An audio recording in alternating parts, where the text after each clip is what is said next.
Well, hello. All right, I'm going to be talking about locking down the incubator. So we're getting to the exciting part, getting close to having some chicks.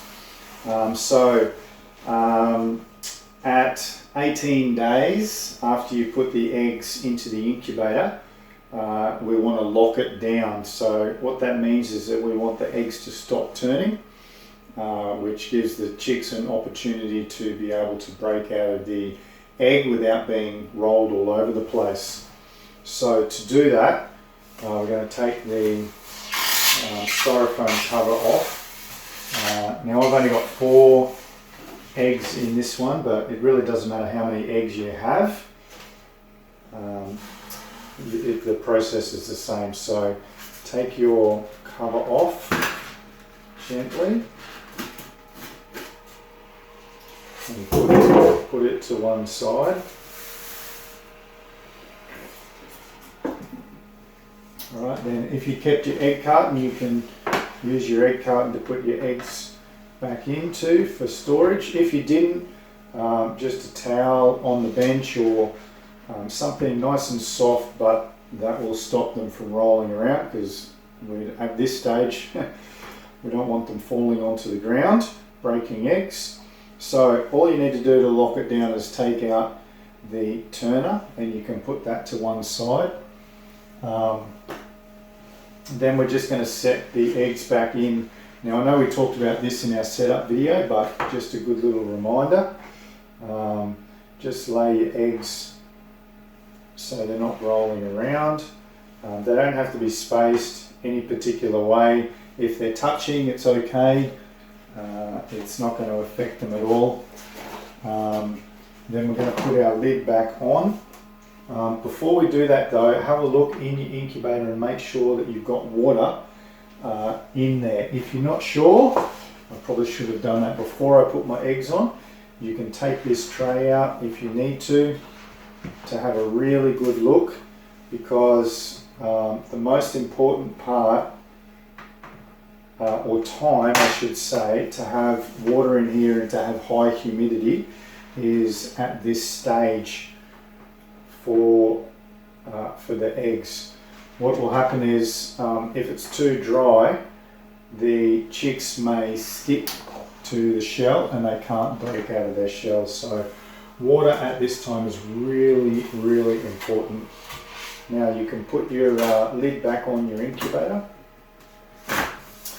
And I've still got more than half a bottle of water there, so that should get me through the next couple of days, no problem. I'm just going to keep a really close eye on that to make sure that I'm getting water into my incubator. Now, at this stage, it's important to maintain your temperature, so you don't want to be opening the lid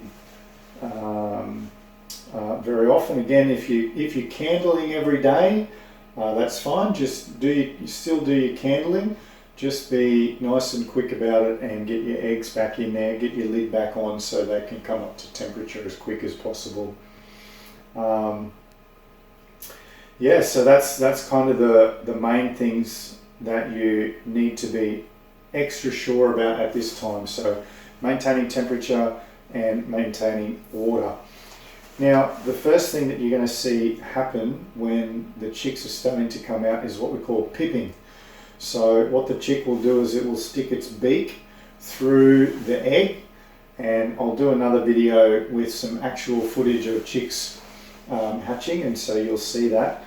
But they'll pip, and then they may stay like that, just with their beak sticking out, for 12 to 24 hours, sometimes maybe even as long as 36 hours. And 24 hours is fine. Once it starts getting a bit longer than that, up to 36 hours, more than 36 hours, and it starts becoming a bit of a problem, there's not a lot you can do about it. Usually what it means is that the chick is just not strong enough to get out of the shell, and that happens, unfortunately. Some chicks just get that far and just can't get any further for whatever reason. So it doesn't happen often, but it does happen. So some people will help, and I've tried this as well, helping to break the chicks out of the egg, although I don't think I can recall one time that I've done that the chick has survived more than a couple of days. They're just not strong enough. So in poultry or animals at all, they call it failure to thrive. So sometimes a chick will hatch, and then in the first couple of days just won't survive.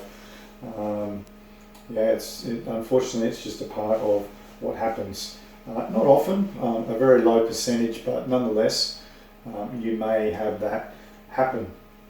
So, what you're looking for though, back to the pipping, once they pip, that means that very, very good chance that you're going to get a chick from that egg.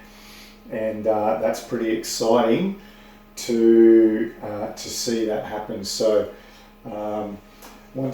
after they'll pip, and then they'll just stay there for a while. They'll breathe air. Sometimes they chirp, and start talking to you a little bit, which is kind of cool. And then all of a sudden they'll go, okay, I've got enough energy, I'm going to start breaking out of the shell, and they'll start going around the shell to break the top off the shell. Kind of like, I don't know if you've ever tried it with a boiled egg, where you just tap around the top of an egg and peel the shell off. But they basically do that from the inside out, and then they push themselves out of the egg. So yeah, it's a very, very cool experience to see. So yeah, well that is locking down your incubator. So get excited, it's getting close, and look for the next video on hatching to show you those details.